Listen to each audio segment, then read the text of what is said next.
चलो, acceptance of deposit by the companies, बोलो chapter का नाम क्या है? सुनो, कुछ भी लिखने का दरकार नहीं है। Everyone close your book, close your copy and just chill, close everything. खाली समझो, 1 घंटा हम लोग खाली भी समझेंगे, उसके बाद लिखेंगे, ठीक है? Acceptance of deposits by the companies, acceptance of deposits by the companies. Charge का सेक्शन नंबर बताओ क्या था? 77 से लेकर 87 तक। और चैप्टर नंबर कौन सा था? 6। ये है चैप्टर नंबर 5। ये कौन सा चैप्टर है? 5। चैप्टर 1 हम लोग कर चुके हैं क्या? चैप्टर 1 क्या था बताओ? प्रिलिमिनरी। चैप्टर 2, 3 कर लिए हैं क्या? नहीं किए। 3, 4 भी नहीं किए। अभी हम लोग कौन सा कर रहे बताओ? 5। क्या है? Acceptance of deposit by the companies, chapter number 5। तुम लोग बोला 6 नंबर कहां से चालू हो रहा था? 77। तो समझ ही गए होगे पक्का चैप्टर 5 कहां खत्म होगा? एक्चुअली इट इज 76A, ठीक है? तो आप देखोगे चैप्टर नंबर 5 73 से लेकर 76A तक है। बस इतना छोटा मैम। 73, 74, 75, 76, 76A। सुनो अब ध्यान से, जैसे 76 अलग है, 76A अलग है। मैम 76A कौन सा सेक्शन हुआ और क्यों इंट्रोड्यूस किया? खुद समझ जाओ। सेक्शन 76 पहले ही बना हुआ था, 77 बना हुआ था। अब लॉ मेकर को 76A इंसर्ट करना पड़ा क्योंकि ऑलरेडी 77 एग्जिस्ट कर रहा था। उन्होंने एक नया प्रोविजन बनाया, तो नया सेक्शन नंबर इंसर्ट करने का जगह नहीं था, इसीलिए कौन सा सेक्शन इंसर्ट किया? 76A। क्योंकि चार्ज 77 ऑलरेडी स्टार्ट हो रहा है और 76 ये खत्म हो रहा है, तो बीच में कहां इंसर्ट करे? तो इसलिए क्या लिया? 76A। होता क्या है एक एक करके डिस्कस करेंगे। अब सुना ध्यान से, आज हम लोग डिस्कस करेंगे 73 और उसके बाद 76, सेक्शन नंबर 73, सेक्शन नंबर 76, 74 और 75 ट्रांजिशनल प्रोविजन है। They are not exam oriented. If you talk from exam points of view, already मैंने आपको बोला था ट्रांजिशनल प्रोविजन का आने का चांसेस बहुत रेयर होता है क्योंकि वो तो बहुत पहले हो चुका ना, जिसका अब कोई वैलिडिटी नहीं है।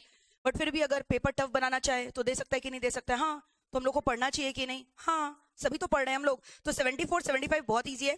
क्या बताओ? Transitional provision. Exams point of view से इंपॉर्टेंट नहीं है। 73 और क्या है बताओ? 76 और एक क्या बचा? 76A। इनफैक्ट 73 और 76 का अगर कॉन्ट्रवेंशन करोगे ना तो उसके ऊपर क्या पनिशमेंट लगेगा वो कहां पे लिखा हुआ है? 76A। तो ये तीनों रिलेटेड हो गया। अब तुमको देखने में लगेगा फिर तो मैम खाली 2 ही सेक्शन पढ़ना है, 73 और 76। सुनना, ये 2 सेक्शन पढ़ने में ही ना तुम्हारा जान चला जाएगा। क्लियर है? सेक्शन भले ही तुमको नंबर ऑफ सेक्शंस यहाँ कम दिखाई दे रहा है, जिससे चार्ज में इतने सारे सेक्शन थे, 11 सेक्शन थे, बट कंटेंट छोटा छोटा था। बट यहाँ पे एक 73 section itself is divided into 5 subsection. 73 subsection 1, 2, 3, 4, 5। फिर उसके ऊपर से सोने पे सुहागा रूल, एक रूल इंसर्ट किया, रूल नंबर 3। बोलो कौन सा? Rule number 3। तो आपको तो पता है रूल भी पढ़ना पड़ेगा। तो 73 खुद में ही बहुत बड़ा सेक्शन है जो आज हम लोग क्रैक करने वाले हैं, ठीक है? और एक चीज मैं बता देती हूँ, deposit chapter highly technical. Deposit जैसे चार्ज बहुत इजी था, डिपॉजिट उतना ही टेक्निकल है। जो बच्चा ध्यान नहीं लगाएगा, ध्यान नहीं देगा, he will be blown away, he or she will be blown away, ठीक है? और हम ही बोलते हैं, that includes feminine gender also. The general clauses act, he also includes she, ठीक है? तो ही तुम लोग को बोलते हैं तो शी भी आ जाती है उसमें, ओके? चलो, तो आज हम लोग क्या क्रैक करने वाले दोस्तों? Section number 73। क्या क्रैक करने वाले बताओ?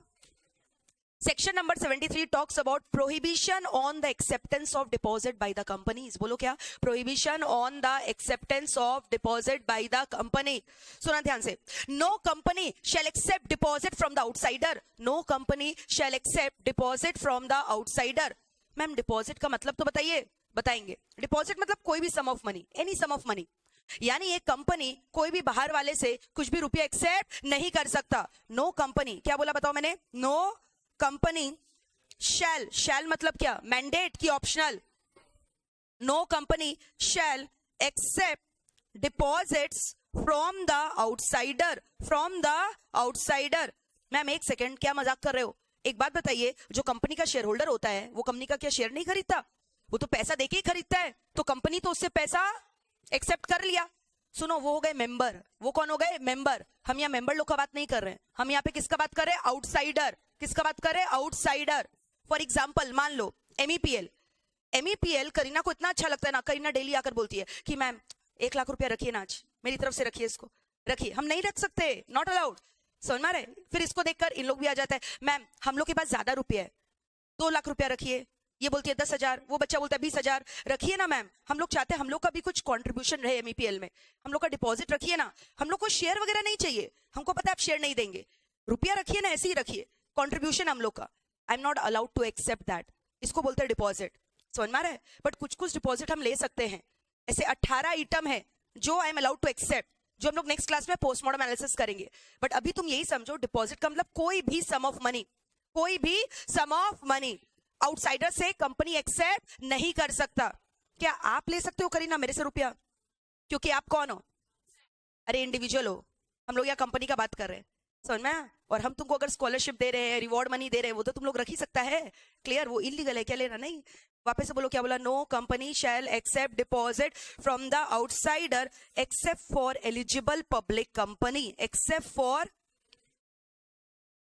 Eligible public company. यानी इसका मतलब एलिजिबल पब्लिक कंपनी आउटसाइडर से डिपॉजिट ले सकता है। हाँ, क्या एलिजिबल पब्लिक कंपनी आउटसाइडर से रुपया ले सकता है? हाँ। तो एलिजिबल पब्लिक कंपनी कौन होता है वो तो बताइए, वो पढ़ेंगे सेक्शन 76 में। एलिजिबल पब्लिक कंपनी कहां पे कवर्ड है बताओ? Under section 76। और हम लोग अभी क्या पढ़ रहे बताओ? विच टॉक्स अबाउट क्या? प्रोहिबिशन। प्रोहिबिशन क्या चीज के ऊपर? Prohibition on acceptance of deposit. Very good. जिसका हमने सबसे पहले अभी क्या पढ़ा? Subsection 1। No company shall accept deposit from the outsider except for the eligible public company covered under section 76।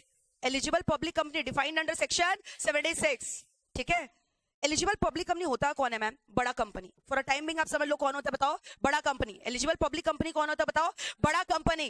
क्या बड़ा कंपनी बाहर वाले से रुपया ले सकता है क्या? हाँ। सुनो, इसका लॉजिक क्यों है, क्यों ये लेकर आया गया ये प्रोविजन? एक्चुअली होता क्या था ना, ये जब रूल्स आए ना इससे रिलेटेड 2014 में आया, 1/4/2014। इसके पहले तक क्या होता था ना, this provision was not there. यानी कोई भी कंपनी कोई भी पब्लिक को बेवकूफ बनाकर पैसे एक्सेप्ट कर ले रहा था। जैसे गांव गांव भरकर कंपनी भ्रमण करते थे, सैर करते थे, घूमते थे। अब रिमोट एरियाज में तुमको क्या लगता है उनको कंपनी लॉ का ज्ञान होगा? नहीं, उनको कुछ पता ही नहीं है ना, फ्रॉड वगैरह। जैसे हम एकदम रिमोट एरिया में गए, सेक्लूडेड एरिया में, हम जाकर इतना अच्छे से प्रेजेंटेशन दिए और फिर उनको बोल रहे हैं 1 महीने में पैसा डबल, 2 दिन में पैसा ट्रिपल। देखते हो कितना सारा स्कैम होते रहता है। पहले तो बहुत फेमस था ये सब स्कैम, हेरा फेरी मूवी भी आया था, देखा नहीं था? 3 दिन में पैसा ट्रिपल। और जो इनोसेंट लोग हैं, जिनको लगता है कि पैसा कोई शॉर्टकट ट्रिक से आ जाए, वो तो फंस जाते हैं ना। और उनको लगता है ठीक है 10,000 रुपया लगा देते हैं, क्या पता किस्मत पलट जाए। और आपको इस तरह से अश्योरेंस दिया जाता है, समझ में आ रहा है कि देखो ऐसे होगा। और 2-3 तो डमी लोग को ले जाया जाता है कि बताओ ऐसा हुआ है ना आपके संग, आपका पैसा डबल हुआ कि नहीं, ट्रिपल हुआ कि नहीं? रातों रात पैसा डबल। क्या पैसा अंडा देता है क्या जो डबल हो जाएगा? पॉसिबल है क्या? तो ये सब स्कैम से दूर रहना। और ऐसे स्कैम की वजह से आपने सुना होगा कि बहुत सारा जो है कंपनीज लाइमलाइट में आया था। Kingfisher is one of them. Kingfisher ऐसे ही तो मासूम पब्लिक डिपॉजिटर से रुपया एक्सेप्ट करके बेवकूफ बना दिया था, रुपया डुबा दिया था। फिर जब चुकाने का बारी आया, किंगफिशर वाज डेड। और विजय माल्या को पूछ रहे हैं रुपया दो, बोले नहीं मेरा कुछ नहीं है। हम बोले तो तुम कैसे घूम रहे हो गाड़ी में? बोला नहीं, सेपरेट लीगल एंटिटी, समझ में। और वैसे भी मेरा कुछ नहीं है, मेरी वाइफ का प्रॉपर्टी है और कंपनी डूबा है, हम थोड़ी डूबे हैं, I am a separate legal entity, समझ में आ रहा है? कॉर्पोरेट व्हील का कॉन्सेप्ट थ्रो कर देता था। फिर आपने सहारा का स्कैम सुना होगा, सहारा, जिसके ऊपर अभी राइट नाउ जो है जजमेंट भी आया कि गवर्नमेंट जो है वो जैसे तैसे सारा को मनाया है कि जो डिपॉजिटर्स है उनका रुपया को रिफंड करवाएगा। देखा तुमने? इसका पूरा हिस्ट्री पता है आपको? कितना साल से चलते आ रहा है। पहले तो गवर्नमेंट अश्योरेंस भी नहीं दे रहा था, आपको पता है, government was not giving assurance. फिर लेटर ऑन अभी रिसेंटली इतना बड़ा न्यूज आया था, आपने देखा होगा न्यूज को, ठीक है? ये बहुत पुराना मैटर है, मतलब तुम समझो आज से 5 से 6 साल पुराना मैटर है, जिसका अभी जो राइट नाउ लास्ट ईयर ही गवर्नमेंट ने बोला कि ठीक है हम लोग जो है डिपॉजिटर्स को आश्वासन देते हैं कि उनका रुपया वापस मिल जाएगा। हाँ करेक्ट, द प्रिंसिपल अमाउंट। तो वो भी तो बहुत बड़ा बात है। सहारा ग्रुप, कितना तुमने सुना होगा सहारा ग्रुप? तुम जाकर चैनल में सर्च करो, सर का भी बहुत पहले वीडियो बनाया हुआ है, प्रोसेस बताया हुआ है कि कैसे लीगल प्रोसीडिंग्स के जरिए आप जो है रिकवर कर सकते हो मनी। और अभी राइट नाउ जब गवर्नमेंट का आया ना रेगुलेशन इसके ऊपर, उसके ऊपर मैंने भी एक वीडियो बनाया था, फॉलो ही नहीं करते हो, देखते ही नहीं हो, ठीक है छोड़ दो। तो तुमको समझ में आ रहा है हम क्या बोल रहे हैं? पहले ऐसे होता था, अब एक बात बताओ, तुम एक आम इंसान हो, अगर तुमने ऐसे कोई XYZ कंपनी में रुपया लगा दिया और कल को रुपया तुम्हारा रिकवर नहीं हुआ, तुम गाली किसको दोगे? कंपनी को तो दोगे सो दोगे, लेकिन गवर्नमेंट को भी गाली दोगे ना। ये क्या तरीका है? हम लोग को इंसाफ दिलाइए, हम लोग का रुपया रिटर्न करवाइए। तो गवर्नमेंट जो है ना, बोला नहीं बाबा, इतना रिस्क लेना ही नहीं है। हम लोग ऐसा प्रोविजन डाल देते हैं कि कोई भी कंपनी बाहर वाले से डिपॉजिट एक्सेप्ट कर ही नहीं सकता। कल को सहारा किया, किंगफिशर किया, परसों कोई और कर लेगा, समझ में आ रहा है? तो इसलिए हम लोग को ऐसा रिस्क लेने का दरकार ही नहीं है। तो that is why this provision came into picture, that no company, strictly बोल दिया, कोई भी कंपनी बाहर वाले से एक रुपया भी उठाएगा नहीं, एक्सेप्ट एलिजिबल पब्लिक कंपनी। सुनो ना, तुम एलिजिबल पब्लिक कंपनी हो, तुमको अलाउड है। एलिजिबल पब्लिक कंपनी हो गया बड़ा कंपनी। बड़ा कंपनी का definition ma'am, eligible public company means a public company whose net worth is at least 100 CR, 100 crore का नेटवर्थ है यार, ठीक है? या फिर टर्नओवर, या फिर यानी और आइदर और टर्नओवर एटलीस्ट 500 करोड़। बोलो क्या बोला? Eligible public company means a public company जिसका नेटवर्थ मिनिमम 100 करोड़। 100 से ज्यादा नहीं बोला, मिनिमम, यानी 100 भी होगा तो चलेगा क्या? या फिर क्या बोला? टर्नओवर मिनिमम इसका 5 गुना, कितना? 500 करोड़। दोनों में से एक भी कंडीशन सेटिस्फाई है तो आप क्या बन गए? Eligible public company under section 76। And eligible public company को क्या अलाउड है आउटसाइडर से रुपया उठाना? हाँ, अलाउड है। क्लियर है यहां तक? श्योर? सुनना ध्यान से। For example MEPL, is it a private company? Yes. सुना, MEPL का टर्नओवर 500.25 CR है। क्या ये आउटसाइडर से डिपॉजिट ले सकता है? Very good. अरे यार, ये प्राइवेट कंपनी है, और तुम लोग अगर ध्यान से सुना होगा, eligible public company means a public company. तो भले ही ये लिमिट सेटिस्फाई कर रहा है, बट ये प्राइवेट कंपनी है, हम लोग को मतलब ही नहीं है ना उससे। क्लियर है? चलो एक और एग्जांपल, ए लिमिटेड कंपनी का नाम क्या है बताओ? प्राइवेट की पब्लिक कंपनी। क्या ए लिमिटेड करीना से, शाहरुख से, ऋतिक से, बोलो, रुपया उठा सकता है? बोलो बोलो। नहीं, जब कुछ नहीं बोला तो क्या बोलोगे? नो। ये पब्लिक कंपनी है, क्या कहीं लिखा है एलिजिबल पब्लिक कंपनी है? नो। और यहाँ पे कोई लिमिट भी नहीं दिया है तो नहीं उठा सकता, क्योंकि खाली ये किसके लिए अलाउड है? Eligible public. बी लिमिटेड का जो नेटवर्थ है 100 करोड़ है, mister Ram wants to give a deposit of 50 CR to be limited, allowed की not allowed? allowed की not allowed? allowed। लेकिन ये 50 CR allowed है कि नहीं allowed है वो हम नहीं बोल सकते। तुमको पता है कौन किसको कितना रुपया देगा? कितना कंपनी बाहर वाले से डिपॉजिट एक्सेप्ट कर सकता है? इसका भी लिमिट प्रेस्क्राइब्ड है, इसका भी लिमिट प्रेस्क्राइब्ड है। और वो जो लिमिट प्रेस्क्राइब्ड है वो रूल 3 में प्रेस्क्राइब्ड है। कहां पे प्रेस्क्राइब्ड है बताओ? रूल 3।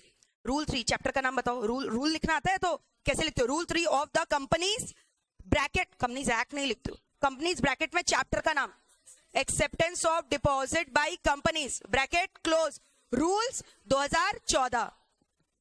तो कौन से रूल नंबर में प्रेस्क्राइब्ड है बताओ? रूल 3। मैम रूल 3 में क्या प्रेस्क्राइब्ड है? लिमिट्स, कि कंपनी कितना डिपॉजिट ले सकता है। अनाप शनाप ले लेगा क्या? नहीं, लिमिट प्रेस्क्राइब्ड है, वो लिमिट में रहकर लेना होगा। तो रूल 3 का लिमिट भी हम लोग डिस्कस करेंगे, डोंट वरी, अभी डिस्कस करेंगे। क्लियर है? अलग अलग लिमिट्स है, अलग अलग कंपनीज के लिए अलग अलग लिमिट्स है। अभी बताओ सब सेक्शन 1 क्लियर हुआ कि नहीं? वापस से बोलो, हम लोग क्या डिस्कस कर रहे हैं? Section 73। Section 73 talks about what? Prohibition on acceptance of deposit by the companies from the public. ठीक है, फिर बोलो नंबर 1, सब सेक्शन 1 में क्या बोला? No company shall accept deposit from the outsider except the eligible public company which is defined under section 76 of the Companies Act 2013. Who are the eligible public companies? Eligible public companies कौन होता है बताओ? Eligible public companies means the public company which is having net worth of at least 100 crore or turnover of at least 500 CR. Can they accept deposit from the outsider? Public से, common जनता जनार्दन से deposit ले सकता है क्या? हाँ। कितना भी? अनाप शनाप, according to the limit. Limit prescribed where? Rule 3 of what? Companies bracket में acceptance of deposit by companies rules 2014। कोई दिक्कत है यहां तक? Absolutely clear, very good. सुना ध्यान से। तो एग्जाम में केयरफुल रहना। अब एक बच्चा बोल रहा है मैम यहाँ पे टर्नओवर तो दिया नहीं है, आप बोले इतना है, या फिर यहाँ पे बोला इतना है। अरे टर्नओवर का दरकार ही नहीं है ना। क्या दोनों कंडीशन सेटिस्फाई करना जरूरी है? दोनों में से एक। एंड बोला है कि और बोला है, यानी नेटवर्थ ऑफ एटलीस्ट मतलब मिनिमम 100 करोड़, या फिर टर्नओवर कम से कम कितना। चलो एक एग्जांपल और ले लेते हैं, बताओ। सी लिमिटेड है, उसका टर्नओवर 501 CR है, ठीक है, एंड उसका जो नेटवर्थ है ना वो 50 करोड़ है। अभी बताओ, ये डिपॉजिट लेना चाह रहा है राम से, क्या राम डिपॉजिट दे सकता है? क्या सी लिमिटेड एक एलिजिबल पब्लिक कंपनी है? क्योंकि सी लिमिटेड सबसे पहला पब्लिक कंपनी है। और दूसरा कंडीशन, इसका टर्नओवर मिनिमम 500 करोड़ है। मैम नेटवर्थ तो नहीं है 100 करोड़। अरे तो ठीक है, इट्स ओके। दोनों में से एक भी condition satisfy, it becomes an eligible public company. चलो अब आगे चलते हैं। Subsection 1 done. अब हम लोग क्या डिस्कस करें, ध्यान से सुनना। Subsection 2, listen to me very carefully. Every company may accept deposit, every company may accept deposit. एक सेकेंड मैम, अभी ऊपर में आप बोल रहे थे नो कंपनी शैल, अभी बोल रहे every company may accept deposit from the members. तब ठीक है, फ्रॉम द मेंबर्स। ऊपर में किसके लिए बोला था? आप मेंबर से डिपॉजिट ले सकते हो। वापस से बोलो, क्या बोला? एवरी में एक्सेप्ट डिपॉजिट्स। किससे बोला? From the,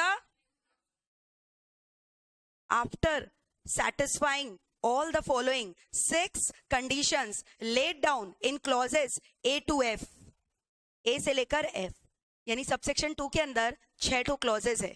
clause A, clause B, clause C, clause D। Stop, clause D has been omitted. तो पिच क्या करो, खुश हो जाओ, तुम्हारे लिए तो अच्छा ही है। हाँ, एक क्लॉज कम हो गया, क्लॉज D ओमिटेड। तो ऐसे दिखने को तुमको 6 दिखेगा, बट एक्चुअली है कितना? 5, क्योंकि डी क्या हो चुका है?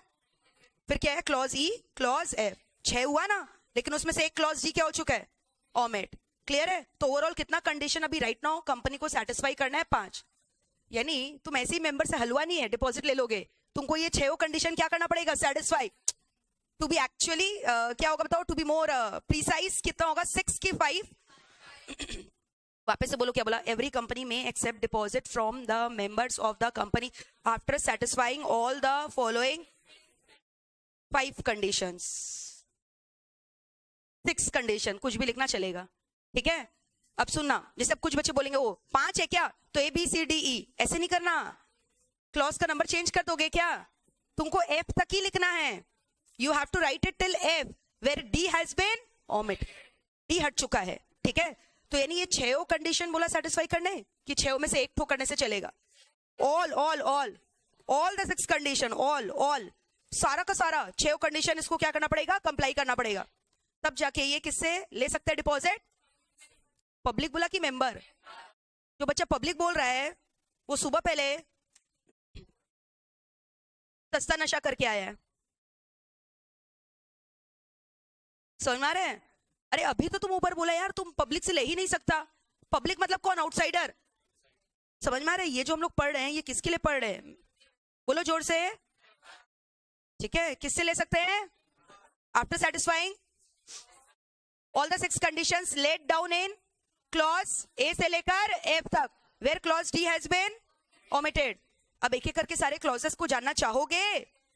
क्लॉज ए में फर्दर 4 पॉइंट है, तभी तो बोला सेक्शन 73 इटसेल्फ महान बड़ा सेक्शन है, ठीक है। जान क्यों लेगा? तुम्हारा जान इतना सस्ता है क्या कोई भी ले लेगा? हम हैं तो तुम्हारे जान में जान डालने के लिए, कोई जान नहीं लेगा। चलो इधर सुनना,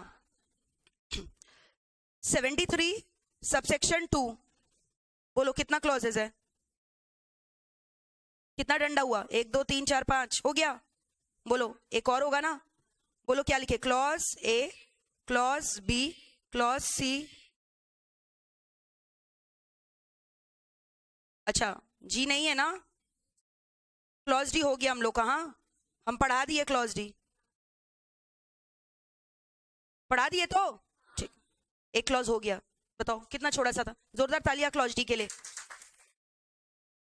चलो अब हम लोग डिस्कस करेंगे किसका, क्लॉज ए का। किसका डिस्कशन करेंगे बताओ, क्लॉज ए। तुमको इतना ही शौक है ना अपने मेंबर लोग से डिपॉजिट खेलने का, उन लोग से डिपॉजिट लेना है ना, तो ऐसी फोकट का नहीं लोगे। सबसे पहले डीपीटी 1, बोलो मेरे संग क्या, DPT 1 which is called as deposit circular form. जिसे तुम लोग हर समय आरओसी को चढ़ावा देता है ना, यहाँ पे सारे मेंबर्स को एक फॉर्म फाइल करना होगा। What is the name of that form, deposit circular form. बोलो मेरे संग क्या, डिपॉजिट सर्क्यूलर फॉर्म। और ये फॉर्म का नंबर बताओ, डीपीटी 1। मैम डीपीटी क्यों, तुमको पता है चैप्टर का नाम क्या है, डिपॉजिट। मैनेजमेंट में चैप्टर का नाम था मैनेजमेंट, फॉर्म नंबर क्या था, एमजीटी। चार्ज में क्या था, सीएचजी। तो डिपॉजिट में क्या होगा, डीपीटी। तो फॉर्म नंबर क्या है, और सबसे पहला फॉर्म है डीपीटी 1। भूलोगे कभी, तो सबसे पहले मेंबर लोग को डीपीटी 1 फॉर्म बांटो। क्या बांटो, डीपीटी 1। और डीपीटी 1 फॉर्म जो बांट रहे हो ना, इसमें ये 4 बातें लिख देना। कितनी बातें लिखना है, 4। तो DPT 1 form shell contain the following 4 particulars. सुनो, हम नहीं चाहते कंपनी तुम अपने मेंबर लोग को ना अंधेरे में रखो और ये बोलो 2 दिन में पैसा डबल, 4 दिन में पैसा ट्रिपल। तो सब कुछ उन्हें बताओ लिखकर। क्या बताए, latest financial position of the company. तुम्हारा कंपनी का क्या औकात है, ये बात लिखकर बताओ। फाइनेंशियल पोजीशन मतलब क्या, तुम्हारा कंपनी का औकात, ताकि बाद में जाकर जो है उन लोग के सामने फैक्ट्स रहे, और फैक्ट्स के बेसिस पे उन्होंने तुम्हारी कंपनी में क्या किया है, रुपया लगाया है। बेवकूफ मत बनाओ ऐसा बोलकर, जो फैक्ट्स है वो लिख कर दो, the latest financial position of the company. और ये भी बता दो तुमने ऑलरेडी ना कितना सारा डिपॉजिट उठा रखा है बाजार से, total number of outstanding deposit, total number of and the number of depositors. तुम्हारी कंपनी में और कितने लोगों ने रुपया लगा रखा है। 3 चीज बोला अभी तक, total number of depositors, total number of outstanding deposit, यानी जितना रुपया डिपॉजिट का भी तुम्हारी तरफ से देना बाकी है, और तीसरा the latest financial position of the company. Company को औकात लिखो, फिर उसके बाद तुम्हारे अंदर कितने कितने लोगों ने जो है डिपॉजिट कर रखा है, पूरा उनका डिटेल्स दो, और तीसरा क्या बोला, कितना रुपया भी चुकाना बाकी है, total amount of the deposits due, total amount of the credit rating. तुम्हारा भी होता है क्रेडिट स्कोर, पता है क्रेडिट कार्ड वगैरह के लिए अप्लाई करते हो, क्रेडिट स्कोर होता है आपका कितना है, 0। तुमको पता है बड़ा बड़ा जो कंपनी लोग होता है ना, उन लोग क्रेडिट रेटिंग करवाता है। क्यों क्रेडिट रेटिंग करवाता है, ताकि इन्वेस्टर का कॉन्फिडेंस बढ़ जाए। रेटिंग का मतलब है, जैसे आपको स्कूल में ग्रेडिंग मिलता था, ABCD, कौन सा ग्रेड मिलता था, अच्छा सबको A मिलता था, हट B भी मिलता था, तो A+ किसको मिला हुआ है, A+। हाँ, तो वैसे यहाँ पे भी होता है, जो बड़ा बड़ा कंपनीज होता है ना, स्पेशली लिस्टेड कंपनी लोग जो होता है ना, इन लोग जो बॉन्ड्स इशू किया, डिबेंचर इशू किया, कॉर्पोरेट बॉन्ड्स हुआ, FDs हुआ, इन लोग का रेटिंग करवाता है। और रेटिंग कौन करता है, the independent agency who are called as a credit rating agencies. One of the example of credit rating agencies is CRISIL. क्या नाम है बताओ, केयर, आइक्रा, समझ में आ रहा है, ये सब बड़े बड़े एजेंसीज है जो क्या करते हैं, क्रेडिट रेटिंग। अब जैसे मान लो रिलायंस का एक बॉन्ड है, ठीक है, उसने बोला क्रिसिल मेरा रेटिंग कर दो ना, तो पक्का इसका बॉन्ड का रेटिंग क्या करेगा, AAA+। बॉन्ड वगैरह में रेटिंग A नहीं होता है, सिर्फ A भी होता है, बट वो थोड़ा खराब रेटिंग है, उससे बेटर क्या है, AAA+। AAA उससे थोड़ा कम। AAA+ का मतलब समझ रहे हो, कि कोई चांस ही नहीं है डिफॉल्ट का, है ना। AAA+ का तो मतलब यही हुआ, एकदम गजब का बॉन्ड है, बट ऐसा नहीं होता। हाँ करेक्ट, ऐसा नहीं होता, तुम लोग को मैंने बताया था, ऐसा नहीं होता। पैसा जिसके पास है कुछ भी रेटिंग मिल जाएगा, बोला था ना मैंने उस दिन। अब रिलायंस का करना है रेटिंग, इन लोग क्या ही खराब रेटिंग देगा, तुम समझ रहे हो, कुछ भी ये बोलेगा सब में AAA कर देगा। कल को वो पेट्रोकेमिकल का कुछ बॉन्ड वगैरह रिलीज किया, कौन, अनंत, और ICICI बैंक के पास क्या बोला, रेटिंग दे दो, सबसे जबरदस्त रेटिंग देगा। समझ में आ रहे क्या बोल रहे हैं, लोन दे दो, दे देगा, और क्रेडिट रेटिंग एजेंसी के पास गया रेटिंग लेने, दे देगा, और सब अच्छा रेटिंग देगा। तो AAA+ हुआ, फिर उसके बाद BBB होता है, CCC होता है, BB होता है, CC होता है, D होता है, DD होता है। अच्छा D मतलब समझते हो, D फॉर डिफॉल्ट। तो तुम खुद देखकर D वाला बॉन्ड खरीदोगे, हाँ तुम खुद भी फिर ऐसे ही होगे। अगर D वाला बॉन्ड खरीद रहे हो डी फॉर, हाँ डॉग मत बोलो यार, ठीक है, अच्छा डोंकी बोला क्या, ठीक है। तो अगर तुम डी फॉर बॉन्ड खरीदोगे, डी रेटिंग वाला बॉन्ड खरीदोगे, तो तुम डी फॉर डोंकी है। डी का मतलब होता है डिफॉल्ट। तुमको सामने लिख दिया वहां पे डेंजर, फिर भी तुम डेंजर में साइन दबा रहे हो, डेंजर का साइन है, फिर भी उसमें जाकर घुस जाओगे, बोलो हाँ, क्योंकि तुम लोग डोंकी है ना एक नंबर का, इसलिए घुसेगा, ठीक है। यहाँ पे AAA+ का ही गारंटी नहीं है, हम बोल रहे हैं, और तुम लोग बोलते हैं हम लोग डी वाला बॉन्ड खरीदेंगे। और ये अलग बात है, डी वाला जो बॉन्ड है उसका रिटर्न वगैरह ज्यादा होगा, पता है ना आपको ये बात, इंटरेस्ट रेट ये सब में ज्यादा होगा, तभी तो लोग को अट्रैक्ट करता है ना। इसमें 30-40% इंटरेस्ट होगा, क्योंकि प्रिंसिपल का तो ठिकाना नहीं है ना, मिलेगा कि नहीं मिलेगा। तो अब सोचो, लोग डी वाला भी खरीद सकते बॉन्ड, अगर 2-3 साल उनको इंटरेस्ट ही मिल जाए तो ही तो प्रिंसिपल अमाउंट रिकवर हो जाएगा। तो अगर बहुत ज्यादा हाई रेट ऑफ इंटरेस्ट है ना, और तुम्हारे कोई दोस्त यार को मिला है 2-3 साल में इंटरेस्ट, तो तुम भी लगा देना, क्योंकि इंटरेस्ट भी आ जाएगा तो ठीक ही है ना यार। प्रिंसिपल का क्या करना है, 40-50% इंटरेस्ट आने का मतलब तो 2 साल में रिकवरी हो ही गया तुम्हारा प्रिंसिपल का। हाँ हाँ, वो वही तो रिस्क को लेना पड़ेगा ना, रिस्क है तो इश्क है, रिस्क तो लेना ही पड़ेगा। ऐसे ही अगर तुम देखो शॉर्टकट्स ढूंढते हो पैसा डबल ट्रिपल करने का, तो हाई रिस्क ऑफ डिफॉल्ट तो होता ही है। अब तुम इक्विटी में बैठ के खेलते हो, तो इक्विटी क्या रिस्क फ्री मार्केट है क्या? सबसे हाईएस्ट रिस्क तो इक्विटी में होता ही है, बट फिर भी हम रिस्क लेते हैं ना। बट इक्विटी वगैरह में तभी इन्वेस्ट करना चाहिए जब आपके पास ऑल्टरनेटिव सोर्सेज ऑफ इनकम है, जब आपने ऑलरेडी अपना बैंक बैलेंस जमा कर रखा है तब। ऐसा नहीं कि आज सैलरी कमाया सारा रुपया लगा दिया इक्विटी में, कितना ही अच्छा से अच्छा ब्लू चिप कंपनी हो, कभी ऐसा मत करना। क्लियर है? एक अपना ना बजट बांध के रखना कि मुझे करना है, मुझे इतना लिमिट तक करना है उसमें, दैट्स इट। You understanding? कोई को अच्छा लगता है ट्रेडिंग करना? Anyone does it? Intraday trading करती हो? फ्यूचर में करोगी? Anyone else? तुम लोग को मनी कंट्रोल डाउनलोड करने बोला था, देखते हो उसमें शेयर का मूवमेंट वगैरह? नहीं देखते हो, झूठ बोलते हो। देखते हो? वेरी गुड, ठीक। चलो, तो यानी कोई बताओ ना, गारंटी है क्या? तुम लोग बोल रहे हैं, मान लो कोई कंपनी, जैसे सपोज करो तुम रिलायंस की शेयर होल्डर है, मेंबर है। रिलायंस तुमको एक क्या इशू किया? DPT-1 फॉर्म, जिसमें क्या लिखा रहेगा बोलो जल्दी से? Number of depositors, outstanding deposits, financial position of the company, और क्या बोला बताओ? Credit rating. ये 4 बातें लिखी रहेंगी ना। तो भले ही बाहर से कितना ही अच्छा लगे, बट सोच समझ के करना, क्योंकि जरूरी नहीं है all that glitters is gold. भले AAA+ रेटिंग है, क्या जरूरी है कंपनी डिफॉल्ट नहीं करेगा? मान लो इसका AAA+ रेटिंग था और कल को डिफॉल्ट किया, तो तुम जाकर क्या क्रिसिल को, जिसने इसका रेटिंग किया, उसका गला पकड़ सकते हो? क्योंकि इन लोग हमेशा बोलते हैं we are just here to give a reasonable assurance. हम लोग 100% गारंटी नहीं देते, हम लोग क्या देते हैं? Reasonable assurance. Very good. वैसे ही जब ऑडिटर ऑडिट करता है ना, वो कभी भी ये नहीं बोलता कि हम यहाँ पे फ्रॉड या एरर डिटेक्ट करने आए हैं। हम एक रीजनेबल सर्टेनिटी देते हैं, रीजनेबल एश्योरेंस देते हैं कि financial statement of the entity are showing true and fair view. I am not giving you 100% opinion कि ट्रांसपेरेंट है ही, हम आपको रीजनेबल एश्योरेंस दे रहे हैं। कल को कुछ होगा गलती तो आप मेरे को नहीं पकड़ सकते। समझ में आ रहा है क्या बोल रहे हैं? तो बताओ, अभी तक हमने कौन सा क्लॉज डिस्कस किया? Clause A. क्लॉज ए में क्या लिखा है जल्दी से बोलो? Form number DPT-1। DPT-1 का मतलब क्या हुआ? Deposit circular form. किसको सर्कुलेट करना है? जितने भी मेंबर्स हैं सबको भेजो, फिर उनके ऊपर जिनको देना है deposit. Circulate DPT-1, that is a deposit circular form, to all the members of the company containing the following 4 particulars. Number 1, total number of depositors, total number of outstanding deposit. Number 3, latest financial position. अच्छा, latest होना चाहिए। बोला अच्छा financial position देना है, 5 साल पुराना दे देते जब छप्पर फाड़ के प्रॉफिट कमाए थे।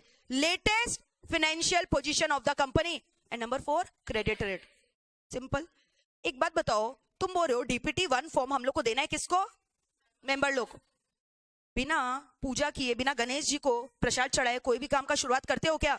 तो सबसे पहले तो किसको जाकर ये फॉर्म दो? ROC। ये बात तुमको पहले लिखना चाहिए था ना क्लॉज ए में, बट वो क्लॉज बी में लिखा है। समझ में आया? तो क्या लिख रहे हैं? सबसे पहले DPT-1 किसको दोगे? ROC, along with the prescribed fees। रूखा सूखा तो लेंगे नहीं ना, प्रसाद वगैरह देना पड़ेगा ना, रुपया वगैरह चढ़ाना पड़ेगा ना। हाँ, तो लड्डू along with the prescribed fees। Clear? अब यहां से 30 डेज के अंदर, बोलो यहां से कितने दिन के अंदर आप क्या करो? मेंबर लोग को सर्कुलेट करो। आप यहां से 30 डेज के अंदर मेंबर लोग को क्या करो? सर्कुलेट कर दो। तो तुमको नहीं लगता ये वाला पॉइंट क्लॉज ए में होना चाहिए? पर ठीक है, कोई नहीं, जैसे दिया आपको वैसे ही करना है। अपने मर्जी से मत कर देना उल्टा पुल्टा. No, according to me this should be in the point number 1. Although the companies act says something else, but being more rational. Sir मैं ज्ञानबाजी मत झाड़ना, जैसा है वैसे ही लिख कर आना है. क्लियर? क्लॉज ए में क्या लिखा है बताओ? डीपीटी 1 सर्कुलेट करना है मेंबर लोग को. क्लॉज बी में क्या लिखा है? Before giving it to the member file it with ROC along with the prescribed fees. और वहां से 30 डेज के अंदर किसको देना है? मेंबर लोग को. Very good. हो गया यहां तक? कोई डाउट है? सुना. अब क्लॉज सी में जबरदस्त बात बोला कि हम लोग को ना भरोसा नहीं है कंपनी लोग के ऊपर, खाली रुपया लेते रहेगा और रीपेमेंट का कोई नाम नहीं है. तो बोला फॉलोइंग फाइनेंशियल ईयर में, बोलो मेरे संग क्या? फॉलोइंग फाइनेंशियल ईयर में जितना भी डिपॉजिट मैच्योर करने वाला है, हो सकता है ना हर फाइनेंशियल ईयर कंपनी इतना डिपॉजिट ले रखा है, हर फाइनेंशियल ईयर में रीपेमेंट का समय आ जाता है. रीपेमेंट किसका होगा? करंट वाले का कि कोई पुराना वाले का? पुराना वाला लोग ना. तो अगर फॉलोइंग फाइनेंशियल ईयर में जितना भी आपका डिपॉजिट मैच्योर होने वाला है उसका करंट फाइनेंशियल में प्रोविजन बनाओ. प्रोविजन कैसे बनाए मैम? मान लो फोर्टकमिंग फाइनेंशियल ईयर में, अभी हम लोग कौन से फाइनेंशियल ईयर में? 23-24. मान लो 24-25 फाइनेंशियल ईयर में मेरा 100 करोड़ का डिपॉजिट कंपनी का मैच्योर होने वाला है. ठीक है? फॉलोइंग फाइनेंशियल ईयर में कितना रुपया मैच्योर होने वाला है? 100 करोड़. तो बोला कम से कम करंट फाइनेंशियल ईयर में, कहां पे? जहां पे आप खड़े हो, बताओ कहां पे खड़े हो? करंट फाइनेंशियल ईयर में एटलीस्ट 20%, एटलीस्ट कितना? 20% of the deposit maturing in the following financial year, current financial year में उतना रुपया डिपॉजिट करवा दो एक सेपरेट शेड्यूल्ड बैंक अकाउंट खोलकर जिसका नाम है DRR, deposit repayment reserve account, on or before 30th of April of the current financial year. तो करंट फाइनेंशियल ईयर का 30 तारीख कौन सा हुआ? 30 अप्रैल. बोलो 30/4/2024. यस और नो? क्लियर है? 30 अप्रैल 2024 ऑन और बिफोर. क्लियर है? तो यानी कितना रुपया जमा कराओगे बताओ तो? 100 करोड़ मैच्योर होने वाला है कमिंग फाइनेंशियल ईयर में. तो इसका कम से कम कितना बोला? 20%. तो इसका 20% कितना हुआ? 20 करोड़. तो यानी आज आप कहां पे खड़े हो? कौन से फाइनेंशियल ईयर में? 23-24. और इसका मेरे को बताओ 23-24 फाइनेंशियल ईयर के लिए क्या बोला? डेट क्या बोला last? 30 April. End of the financial year नहीं बोला, वो तो 31 मार्च को खत्म होगा 2024. तो क्या बोला? 30 अप्रैल या उसके पहले. मतलब what is the due date of the deposit? 30th of April of the following financial year की करंट फाइनेंशियल ईयर. कहां पे डिपॉजिट करा दो? सेपरेट शेड्यूल्ड बैंक अकाउंट, अलग से. क्योंकि तुम अगर अपने कंपनी के बैंक अकाउंट में अलग से कर दोगे तो झूठ बोलोगे ना, वो रुपया यूटिलाइज भी कर लोगे, तो हम लोग को रिस्क नहीं लेना है. तो अलग से एक शेड्यूल्ड बैंक के संग क्या करो? डिपॉजिट करवा लो scheduled bank account by opening an account which is called as DRR. D का मतलब क्या है? डिपॉजिट. ये रुपया क्यों डिपॉजिट करवा रहे हो? जो डिपॉजिट मैच्योर होगा उसका रीपेमेंट के लिए. So that is why deposit repayment. और अभी क्या मेंटेन करके रख रहे हो? इसका reserve. So deposit repayment reserve. बोलो मेरे संग क्या बोला? Deposit repayment reserve. वापस से बोलो क्या बोला? डिपॉजिट एटलीस्ट कितना परसेंट? 20%. 20% ऑफ द क्या? 20% ऑफ द क्या? 20% क्या चीज का डिपॉजिट करना है? of the deposits which is maturing in the following financial year. Deposit it today. Today मतलब कब तक? On or before 30th of April of the current financial year by keeping it in a separate scheduled bank account in the name of which account? DRR. DRR का full form Deposit Repayment Reserve Account. समझ में आ रहा है? कितना बड़ा point है, देख रहे हो? याद रहेगा आपको? अच्छा एक बात बताओ, कंपनी जो है वो 30 करोड़ रुपए डिपॉजिट करा दिया, चलेगा? क्योंकि एटलीस्ट बोला है ना, एटलीस्ट बोला है ना. कंपनी बोल रहे नहीं 15 करोड़ करेंगे, चलेगा? अब कंपनी क्या बदमाशी किया? बोला कब डिपॉजिट करना है? 30 अप्रैल को. तो 30 अप्रैल या उसके पहले डिपॉजिट कर दिया. कितना रुपया? 21 करोड़ रुपया. शगुन का 21 करोड़ रुपया. क्लियर? डिपॉजिट कर दिया बिफोर 30th of April 2000 क्या था? 24. 1st of May को विड्रॉ कर लिया, चलेगा? नहीं. प्रोविजन क्या बोलता है? डिपॉजिट करना है. प्रोविजन तो खाली ही बोला आप डिपॉजिट कर देना, तो हो गया. अब विड्रॉ कर दिया.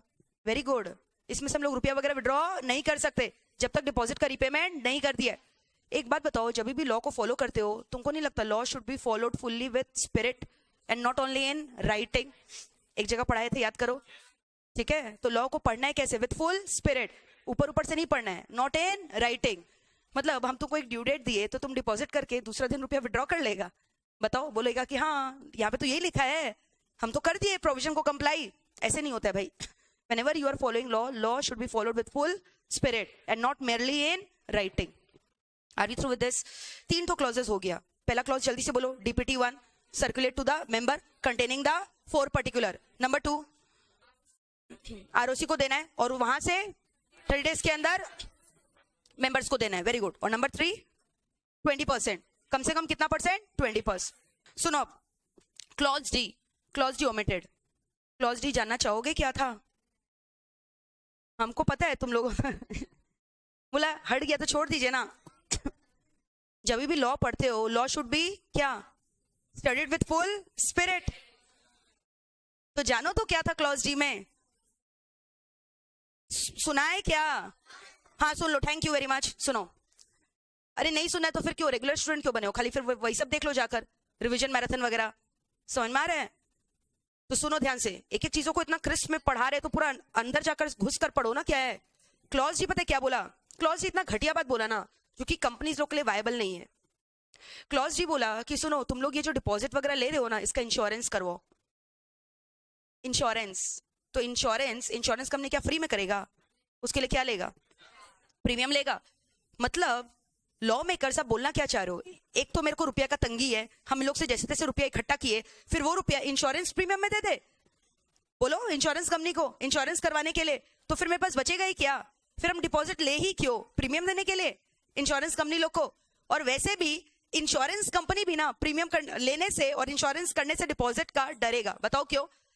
प्रीमियम तो लमसम क्या होगा? प्रीमियम तो छोटा छोटा देगा। और ये कंपनी पता नहीं कैसा कंपनी है, मालिया जैसा, विजय मालिया जैसा, डिफॉल्ट करेगा। और डिफॉल्ट करेगा तो डिपॉजिट होल्डर कंपनी का गला तो बाद में पकड़ेगा, इंश्योरेंस कंपनी का गला पकड़ेगा जाकर कि तुम लोग वादा किया था, तुम लोग बोला था, इंश्योरेंस दिया है, इंडेमनीफाई करो हम लोग को, कॉम्पनसेट करो हम लोग को। और मान लो डिपॉजिट का प्रीमियम तो थोड़ा थोड़ा जाएगा, लेकिन मैच्योरिटी में क्या होगा? लमसम अमाउंट फटका लगेगा। तो कभी कोई इंश्योरेंस कंपनी लोग के डिपॉजिट होल्डर्स का इंश्योरेंस करवाना चाहेगा क्या? नहीं। और दूसरा, कंपनी के पास भी इंश्योरेंस प्रीमियम देने का पैसा कहां से आएगा बाबा? लॉजिक समझो। तो practically it was unattainable. Practically ये वाला जो क्लॉज था, इसको अचीव करना पॉसिबल नहीं था। तो लॉ मेकर को ये बात समझ में आया और उन्होंने क्लॉज को क्या कर दिया? ओमिट। तो क्लॉज डी किसके बारे में बात करता था? इंश्योरेंस। किसका इंश्योरेंस के बारे में? डिपॉजिट्स का, जो कंपनी क्या कर रहा है? अपने मेंबर लोग से एक्सेप्ट कर रहा है। ठीक है, तो इसीलिए प्रैक्टिकली पॉसिबल नहीं, इसलिए इसको क्या कर दिया गया? ओमिट। कोई दिक्कत है यहां तक? Very good. सुना अब क्या बोला? क्लॉज ई। कहां गए हम लोग? ये रहे क्लॉज ई और क्लॉज एफ। सुना क्लॉज ई में क्या बोला? एकदम सिंपल सा पॉइंट कि आप सुनो, अगर डिपॉजिट एक्सेप्ट कर रहे हो ना, आप तभी एक्सेप्ट कर सकते हो जब आपने पास्ट में कोई डिफॉल्ट वगैरह करके नहीं बैठे। You have not defaulted in the repayment of any deposit or any interest due thereon in the past. अगर तुम पास्ट में डिफॉल्ट करके बैठे हो और फिर नया मुर्गा फंसाने चले हो क्या? पहले पुराना मुर्गा को तो क्लियर करो, आई मीन रुपया रीपे करो, तब तो नया मुर्गा फंसाना। तुम अगर ऑलरेडी पास्ट में डिपॉजिट ले रखे हो और उसका रीपेमेंट नहीं किया, डिफॉल्ट कर रखे हो, डिफॉल्ट का मतलब समझ में आता है? ड्यू डेट चला गया और उन्होंने रुपया नहीं दिया, तब आपको हम लोग एक्सेप्ट करने नहीं देंगे। या फिर आपने डिफॉल्ट किया ना, तो भी हम अलाउ करेंगे, एक शर्त है। तो भी हम अलाउ करेंगे, एक शर्त है, the default has been made good. एक चीज मैंने बोला, या तो तुमने डिफॉल्ट कर रखा है, तुमको हम अलाउ नहीं करेंगे, या तुमने पास्ट में डिफॉल्ट किया था but the default has been made good. Default made good का मतलब क्या? बाद में इंटरेस्ट के सहित, डैमेजेस के सहित पैसा दे दिया। And a period of 5 years have elapsed from the date when the default was made good। और 5 साल हो चुके बीते लम्हे को। पास सबका होता है, ज्यादा पास में नहीं जाने का। 5 साल पुराना बात हो चुका है ये, समझ में आ रहा है? वापस से बोलो, क्लॉज ई में क्या बोला? द कंपनी हैज नॉट, हाँ ठीक से बोलो, the company has not defaulted in the repayment. Past में क्या चीज का default? In the repayment of the deposit और इंटरेस्ट। अरे डिपॉजिट या फिर क्या बोला था? Interest. However the company shall be allowed to accept the new deposit from the members if it had made any default in the past and the default has been made good and a period of 5 years has elapsed from the date when the default was made good। Period of कितना years have elapsed? 5 years। From the date when default was made good. अब एक चीज और सुनना, ये जितना भी तुम डिपॉजिट अभी नया वाला लोगे ना, तो तुमको बताना पड़ेगा अपने डिपॉजिट होल्डर को कि all this deposit are secured. Secured का मतलब तुमको पता है, what is secured deposit? To create a charge you understand? हाँ, अपना कंपनी का कोई एसेट के ऊपर चार्ज क्रिएट करवाओ against the deposit of the deposit holder. लेकिन अगर मेरे पास एसेट ही नहीं है, मेरे पास एसेट ही नहीं है, तुम गिरवी क्या रखवाए? मतलब deposit is unsecured. Deposit is क्या? अनसिक्योर्ड। या फिर मेरे पास सुनो ना मैम, एक्चुअली क्या है ना, डिपॉजिट मैंने लिया है करीना से 2 करोड़ का, हम एक एसेट गिरवी रखवा सकते हैं, लेकिन ये जो एसेट है ना, ये खुद ही 1 करोड़ का है। तो बताओ, ये जो डिपॉजिट तुम सिक्योर करोगे, ये पार्शियली सिक्योर्ड होगा कि फुल्ली सिक्योर्ड होगा? Very good. क्यों पार्शियली? क्योंकि the amount of the asset is less than the amount of the deposit accepted. तो भले ही पार्शियली सिक्योर्ड है, उसको अनसिक्योर्ड का ही दर्जा दिया जाएगा। किसका दर्जा?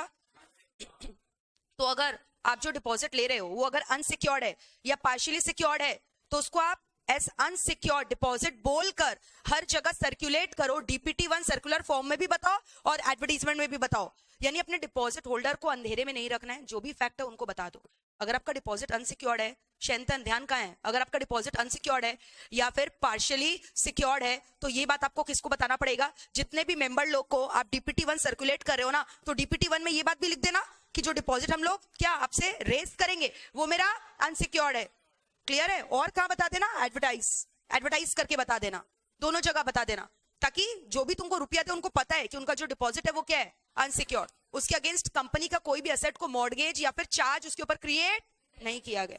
और चार्ज तो तुम अच्छे से समझते हो, चैप्टर नंबर 6। बताओ यहां तक क्लियर है? सुनो, सेक्शन नंबर बताओ कौन सा पढ़ रहे हैं?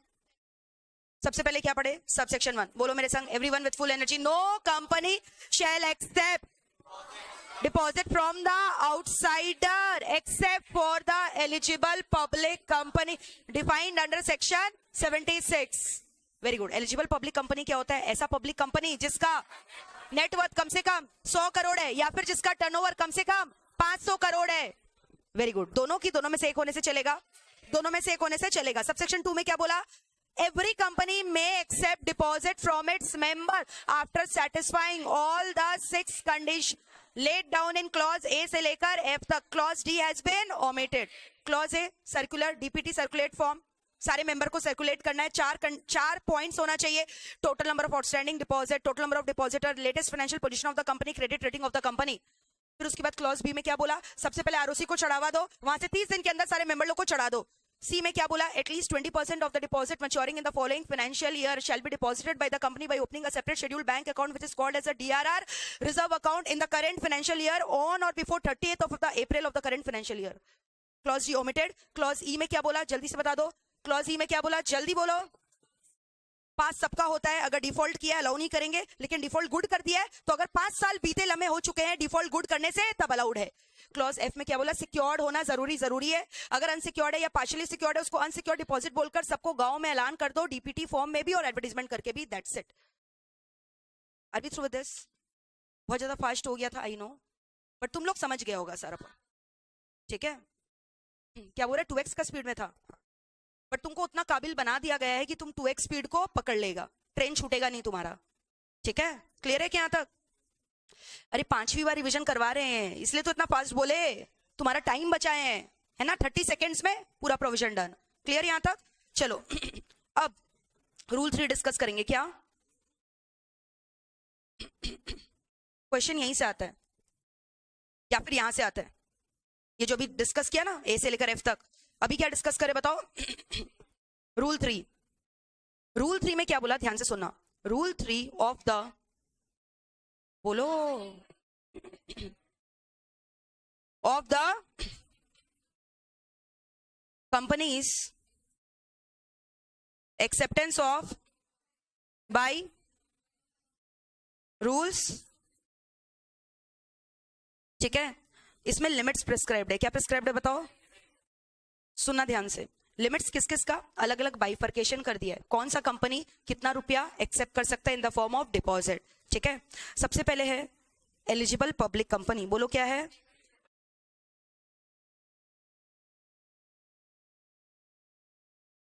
फिर क्या है? फिर क्या है, फिर क्या है,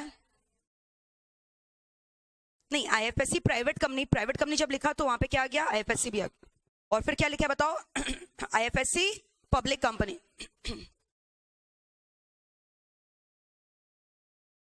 एक बात बताओ, स्टार्टअप कंपनी क्या कभी भी पब्लिक कंपनी हो सकता है?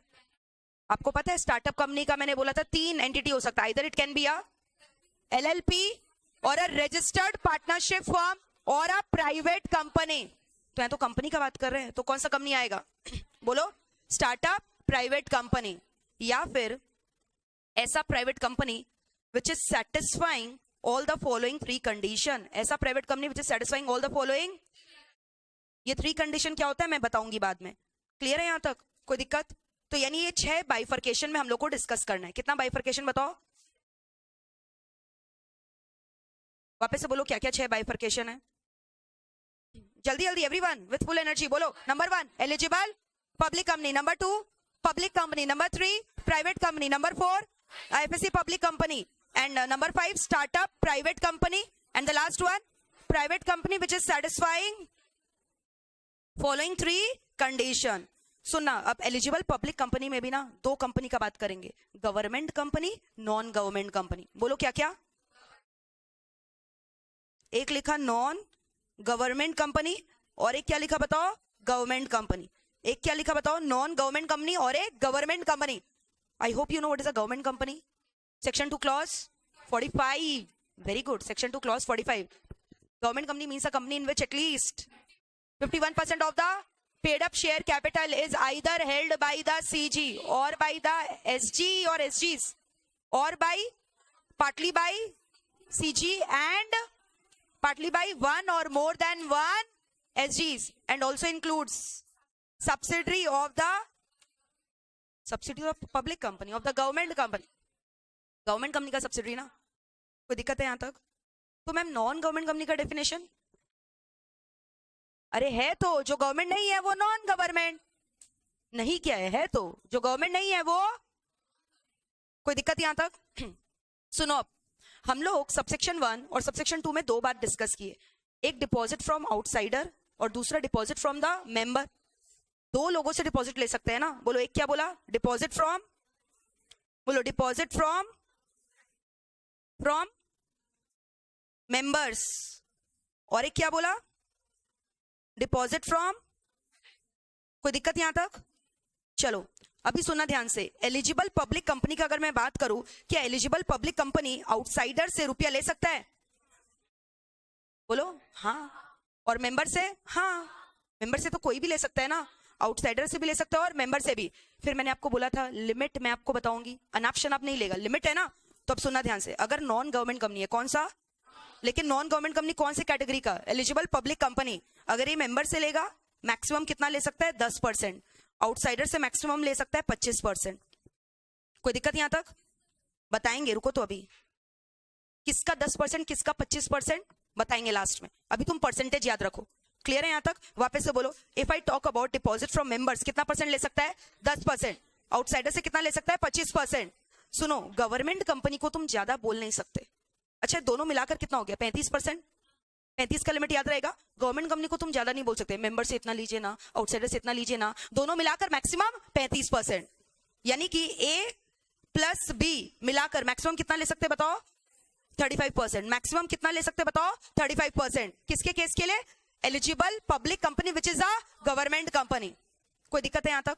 पब्लिक कंपनी, अब सुन, अब जितने भी बाकी कंपनीज बचे हैं ना, तुम उसका डिपॉजिट फ्रॉम आउटसाइडर्स का लिमिट खुद बताओ, हम नहीं बताएंगे, तुमको आता है, वेरी गुड, कुछ नहीं होगा, 0 ना। अरे आउटसाइडर से तो लोग ले ही नहीं सकता, क्या कोई भी company other than eligible public company depositor से रुपया ले सकता था क्या? सबसेक्शन 1 में तुम लोग यही तो चिक कर पड़ा था, no company shall accept deposit from the outsider except for the eligible public company. तो एलिजिबल पब्लिक कंपनी में मैंने लिमिट लिखा है, बाकी में तो आउटसाइडर के लिए क्या लिखोगे बताओ, 0 0 0 0 हो गया। अब खाली क्या बचा बताओ, मेंबर क्या बचा? एलिजिबल पब्लिक कंपनी में टोटल कितना ओवरऑल, 35, पब्लिक में भी सेम है, बताओ गैस करो कितना, 35, कितना है बताओ, 35, समझ आ रहा है? अब प्राइवेट कंपनी में है 100%, कितना है बताओ, इसमें भी 100 है, आईएफएससी पब्लिक कंपनी में भी कितना है 100। स्टार्टअप ना, इसको क्या करना है, हम लोग को मोटिवेट करना है, जो मर्जी लो, जो मर्जी उठाओ, अनलिमिटेड। कितना बोल दिया? और ऐसा प्राइवेट कंपनी जो फॉलोइंग 3 कंडीशन सेटिस्फाई कर रहा है, उनके लिए भी क्या बोल दिया? अनलिमिटेड। उनके लिए भी क्या बोल दिया? अनलिमिटेड। देखो, एलिजिबल पब्लिक कंपनी और पब्लिक कंपनी दोनों में कितना है? 35। प्राइवेट कंपनी आईएफएससी पब्लिक दोनों में कितना है? 100। लास्ट का दोनों में कितना है? अनलिमिटेड। तो एक्चुअली तुमको 3 ही लिमिट याद करना है। जोड़ा वाइज करोगे तो, जोड़ा में काम करोगे तो काम इजी हो जाएगा ना। कोई दिक्कत है क्या? यहाँ तक क्लियर है? वापस ये लिमिट एक बार देख लो, इससे क्वेश्चन आता है, पढ़ो इसको लिमिट को। ये हम लोग क्या चीज का लिमिट पढ़े हैं? नहीं, क्या चीज का लिमिट है? एक्सेप्टेंस ऑफ डिपॉजिट का।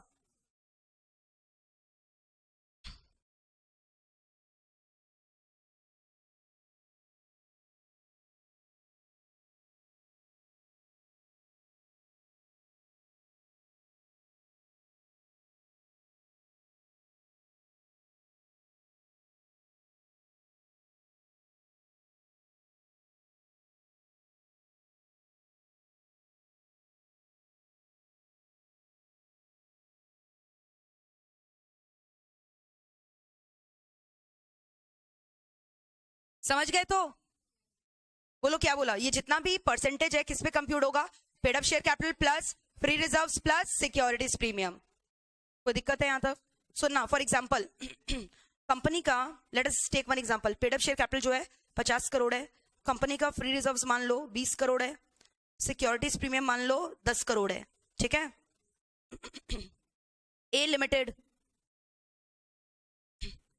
डिपॉजिट लेना चाह रहा है मेंबर से,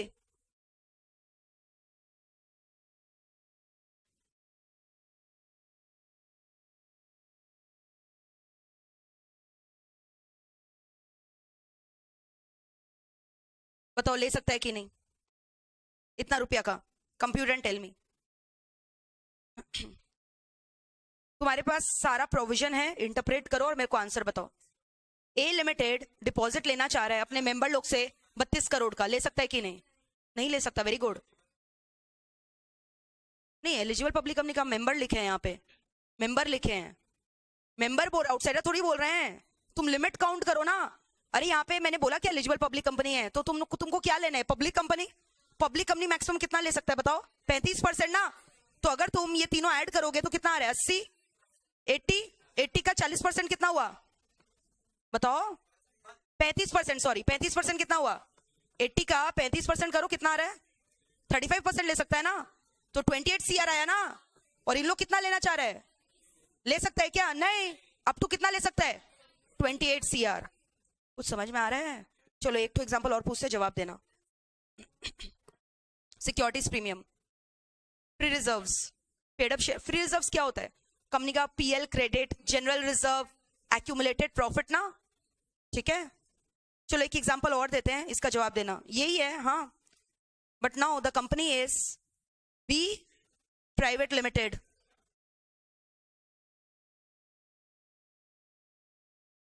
अरे लिखने तो दो अमाउंट, क्या ले सकता है, कितना रुपया ले रहे वो तो लिखने दो।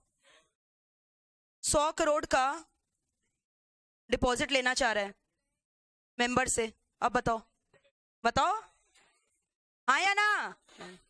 क्योंकि ये मिलाकर कितना है, और प्राइवेट कंपनी के लिए क्या है? देखो 100% है, समझ में आ रहा है, लेकिन 100% ऑफ क्या है? ये है ना। तो ये तो 80 करोड़ हुआ, और ये लेना कितना चाह रहा है? 100 करोड़। अलाउड की नॉट अलाउड? Not allowed. कुछ जा रहा है दिमाग में? चलो ये सेम है, ठीक है। अब सुना ध्यान से। B private limited, what if in the above example B private limited is a startup company, तो 100 करोड़ ले सकता है क्या? हाँ, क्योंकि वो क्या है? अनलिमिटेड। स्टार्टअप प्राइवेट कंपनी है ना, so it's allowed. Are we through with this? सुना ध्यान से। What if in the above example B private limited wants to take accept this deposit from outsiders? Prohibited, not allowed, because it is not an eligible public company. It's not an eligible public company. Clear है यहाँ तक? सुनना, D limited का turnover 500 crore है, ठीक है। Non government company, it's a non government company. It wants to accept deposit from outsiders of 5 CR, बताओ allowed की नॉट अलाउड? देख लो इसका लिमिट पहले बताओ, ये है कौन by the way? Very good, is it N eligible public company? Yes, it's an eligible public company. और नॉन गवर्नमेंट कंपनी है, तो देखो नॉन गवर्नमेंट कंपनी के लिए लिमिट कितना है? 10% ऑफ 80 करोड़, कितना हुआ? 8 हुआ। और ये कितना लेना चाह रहा है? 5। तो with in the limit, allowed की नॉट अलाउड? अलाउड। हाँ सॉरी, आउटसाइड से कितना है? 25%, तो भी अलाउड है ना, ठीक है। चलो, अगर ये गवर्नमेंट कंपनी है, ये कौन है मेरे को बताओ, और आउटसाइडर से ये लेना चाह रहा है, अरे लिमिट तो लिखने दो फिर। नहीं नहीं, क्या बोलते हो तुम लोग, भगवान नहीं जाने। 20 करोड़ रुपया, बताओ अलाउड की नॉट अलाउड? कितना परसेंट अलाउड है? देखना ही नहीं है ना, दोनों मिला जुला कर कितना बोला? 35। कोई दिक्कत है यहाँ तक? क्लियर है? तो ये लिमिट तुम लोग को याद रखना जरूरी है, एग्जाम में क्वेश्चन आता है इससे। एक बार वापस से देख लो लिमिट क्या क्या है, एक बार बोले बिना देखे, याद हो गया? पहले बताओ, 6 तो डिवीजन है। Number 1 eligible public company, public company, private company, IFSC public company, startup private company, private company satisfying all the following 3 condition. तो जो पहला 2 है उसके लिए क्या बोला? 35%। एलिजिबल पब्लिक और पब्लिक दोनों के लिए 35, बट एलिजिबल पब्लिक में 2 बाइफर्केशन और था, नॉन गवर्नमेंट और गवर्नमेंट, नॉन गवर्नमेंट और गवर्नमेंट। तो नॉन गवर्नमेंट में क्या बोला? 10-25, 10-25। और ये इसका भी ना याद करने का एक टेक्निक है, 10 पहले आता है कि 25? 10। एम पहले आता है कि ओ? एम, LOMNOP, MNO, तो एम पहले आता है ना, तो इसलिए ऊपर में एम है, नीचे में ओ। वैसे ही 10 छोटा पहले ऊपर, फिर 25, याद रहेगा। मेंबर के लिए कितना परसेंट है? 10। आउटसाइडर के लिए कितना है? 25। गवर्नमेंट कंपनी को तुम ज्यादा जो है ना उंगली नहीं कर सकते, ज्यादा बोल नहीं सकते, तो दोनों मिला जुला कर कितना है? 35। ये एक हुआ, तुम लोग इस दोनों का जोड़ा मत बना देना। एलिजिबल पब्लिक कंपनी एक जोड़ा है, I mean एक इंसान है, और इसका जोड़ा बनाओ पब्लिक कंपनी। पब्लिक कंपनी का कितना बोला? अब जितने भी कंपनीज बचे ना, वो लोग को आउटसाइडर से तो लेना अलाउड ही नहीं है। सब में कितना होगा? 0,0,0,0। अब हम लोग बात कर रहे हैं किसका लिमिट का? मेंबर का। तो पब्लिक कंपनी का कितना है? 35%। अब 2 बचा, क्या क्या बताओ? 2 का जोड़ा बनाओ, प्राइवेट कंपनी और आईएफएससी पब्लिक कंपनी, दोनों का ही मेंबर से कितना है? 100%। अब बचा लास्ट में जितना? अनलिमिटेड। ऐसा private company which is satisfying all the following 3 condition, या फिर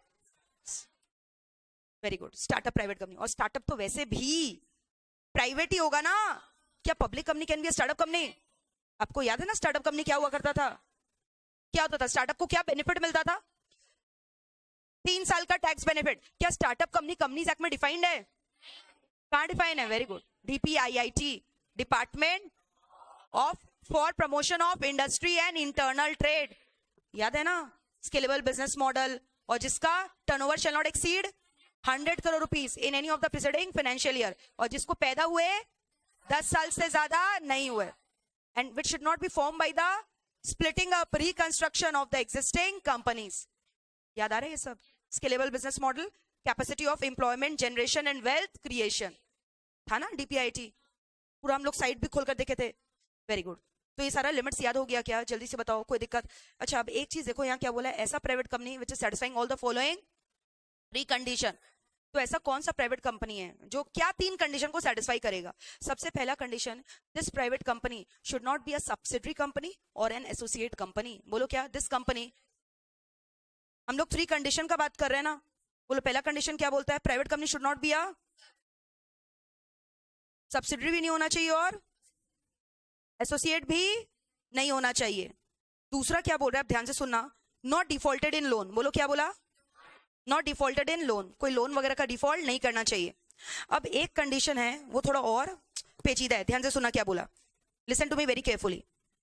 total loan outstanding from bank, financial institution, body, corporate should be less than, बोलो क्या? Should be less than 2 times the amount of paid up share capital or 50 crore rupees, whichever is lower, whichever is lower।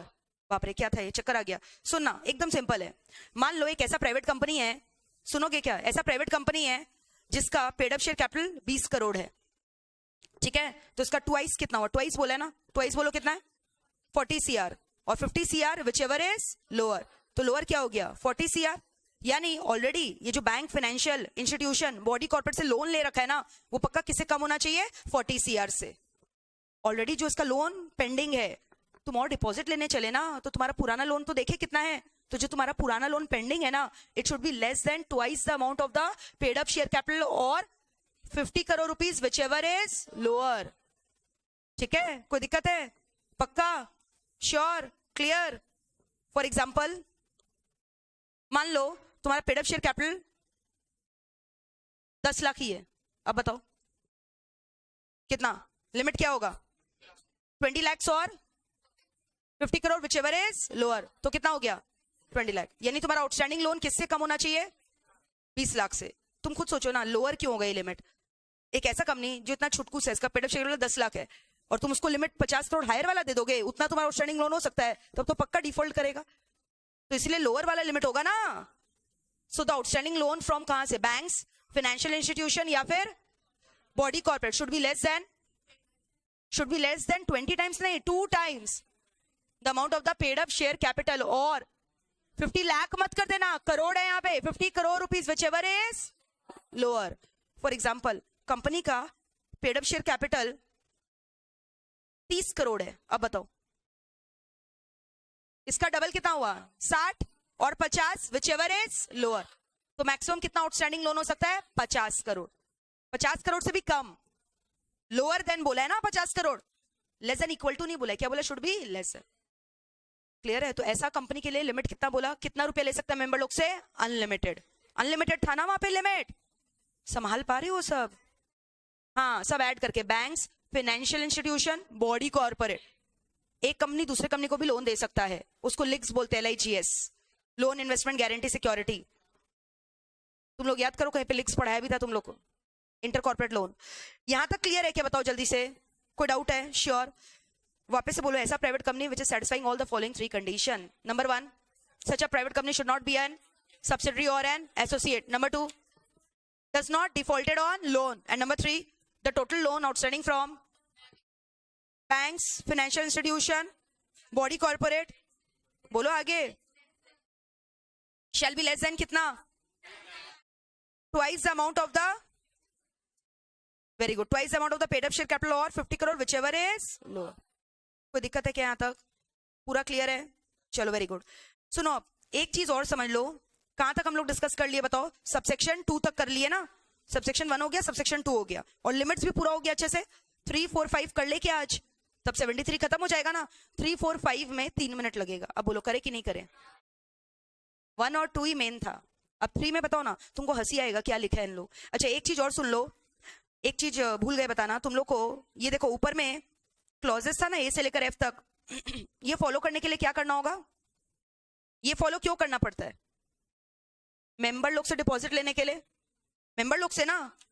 But IFSC company सुनो ना, और private company सुनो ना, तुम लोग को एग्जेम्पशन है, हर समय ना उन लोग ऐसे करके खड़ा हो जाता है, एग्जेम्पशन दे दे बाबा, एग्जेम्पशन दे दे, तो उन लोग को एग्जेम्पशन है।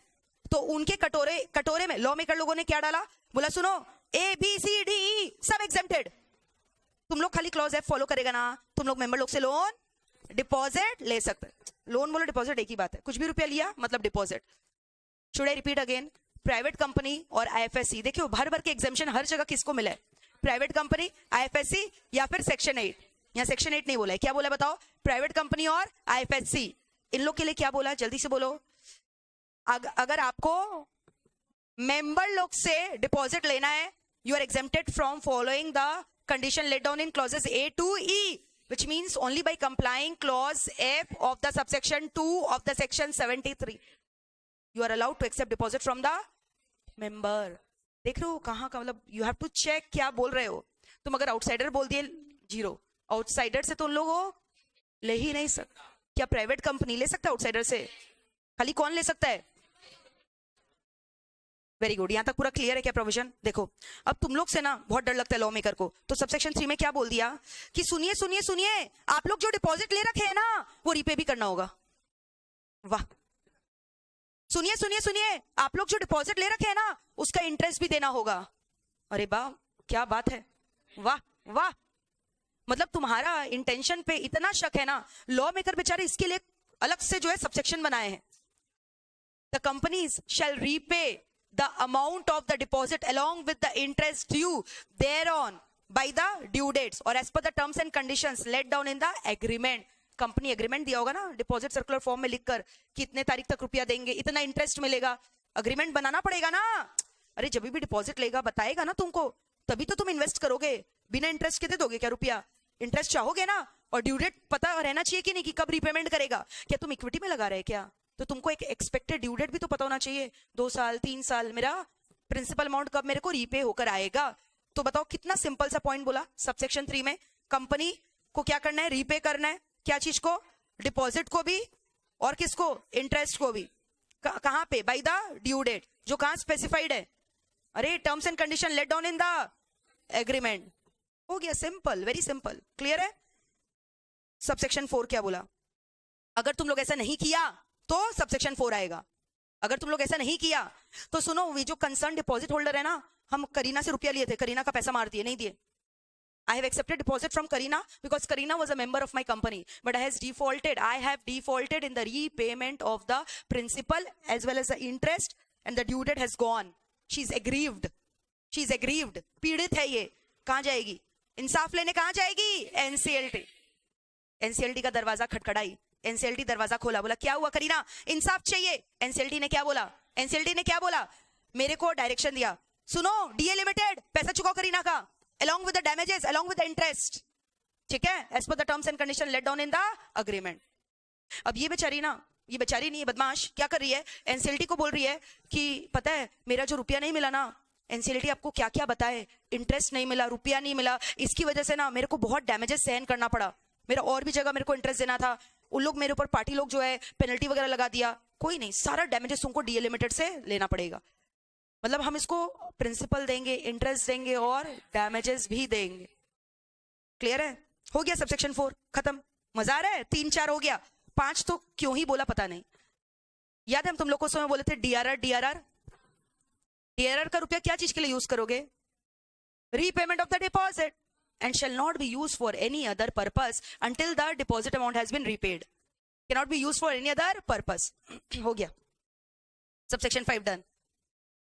The amount deposited in the deposit repayment reserve can only be used for the repayment of the deposit and shall not be used for any other purpose.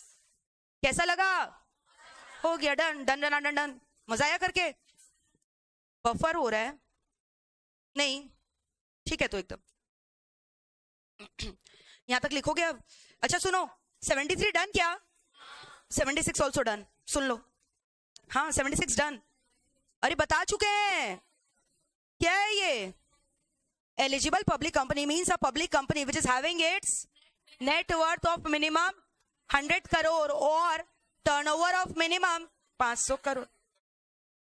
Eligible public company, और एक line है, eligible public company can accept deposit from the outsider, है ना? Eligible public company can accept deposit from the outsider satisfying the following 3 condition. एक बात बताओ, तुम लोग जब मेंबर से डिपॉजिट ले रहा था तो 6 कंडीशन था कि नहीं? बोलो ना. लेकिन एलिजिबल पब्लिक कंपनी अगर किससे ले रहा है? आउटसाइडर से, तो उसको भी तो कंडीशन फुलफिल करना होगा. वो जो तो कंडीशन पड़ा था वो तो खाली किसके लिए था? मेंबर के लिए. और वो हर कंपनी के लिए था ना. बट एलिजिबल पब्लिक कंपनी जब किससे रुपया ले रहा है बताओ, तो उसके लिए भी तो कंडीशन होना चाहिए. तो उसके लिए कितना कंडीशन है? एकदम इजी है, सुनो ध्यान से. कितना कंडीशन है? तुम अपने आप डिसीजन ले लोगे, इतने बड़े हो गए हो. कंपनी का मालिक लोग को पूछो जाकर, वो भी छोटा मोटा अप्रूवल नहीं लगेगा. SRNGA. Eligible public company before taking or accepting deposit from the outsider has to pass. बोलो क्या पास करना पड़ेगा? What is SRNGM? Votes cast in favor must be at least 3 times the votes cast against. Clear है यहां तक? ये हो गया पहला कंडीशन. सुनिए ना मैम, बहुत दिक्कत है यार. मेरा जो शेयर होल्डर लोग है ना, पागल है एक नंबर का. उन लोग समझेगा ही नहीं कि हम लोग को रुपया चाहिए, दरकार है इन्वेस्टमेंट का, प्रोजेक्ट में लगाना है. कुछ ऐसा बताइए ना कि हम लोग OR पास करके ही ना रुपया उठा सके मार्केट से. OR ही पास कर ले, अलाउड है. OR पास करके भी अलाउड है क्या? हाँ. लेकिन उसके लिए एक कंडीशन सेटिस्फाई होना पड़ेगा. उसके लिए क्या कंडीशन सेटिस्फाई होना पड़ेगा? 1 condition. What is that condition?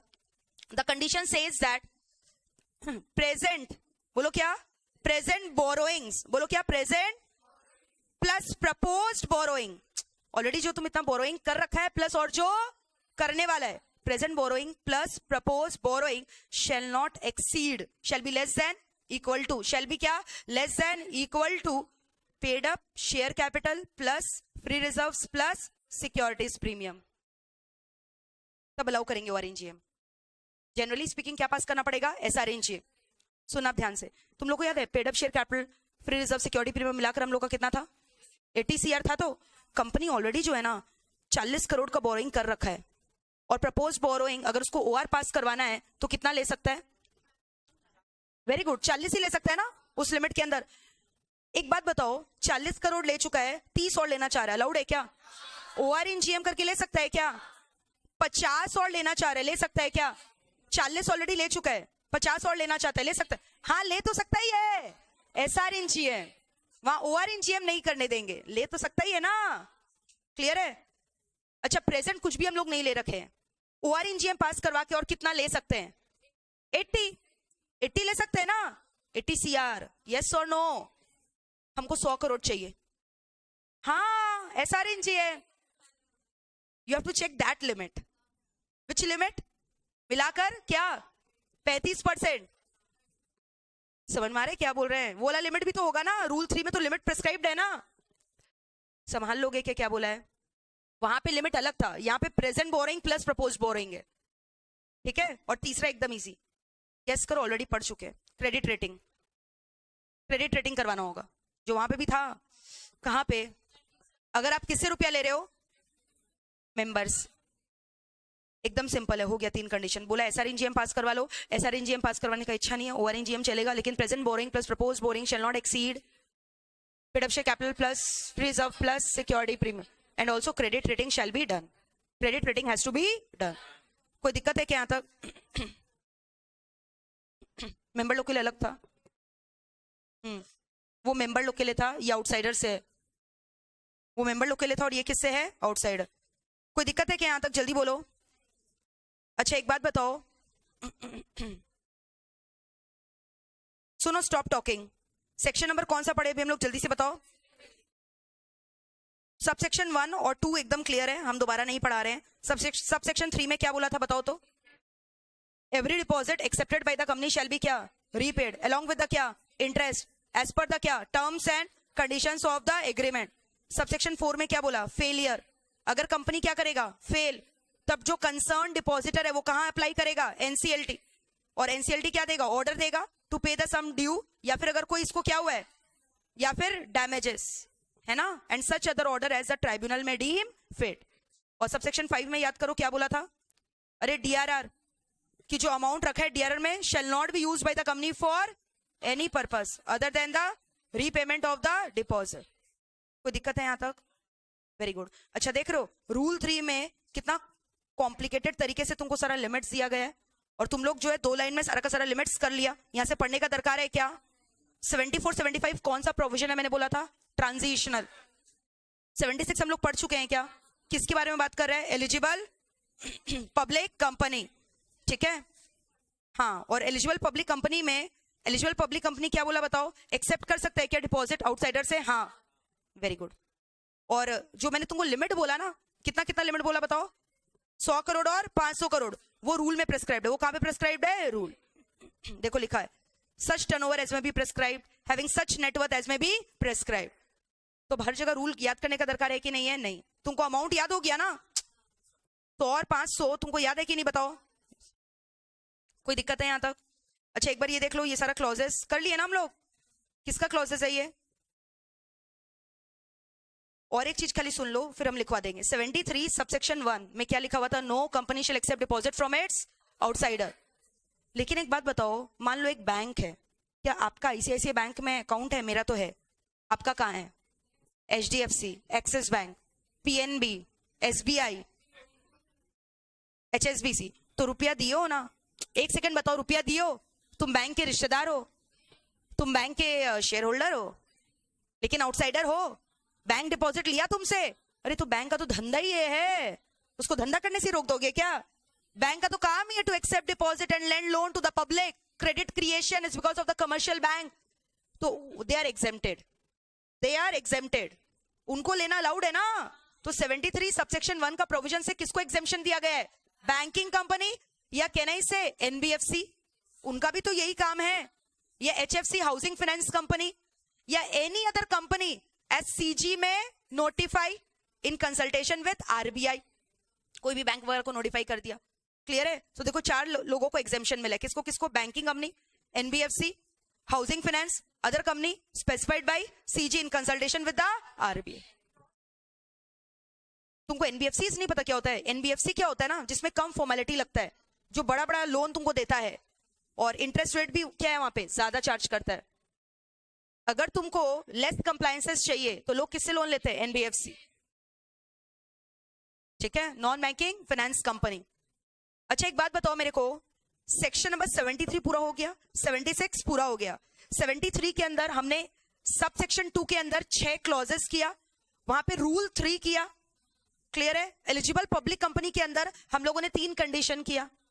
Eligible public company किसके लिए बोला 3 कंडीशन सेटिस्फाई करेगा? डिपॉजिट किससे ले रहा है? अगर आउटसाइडर.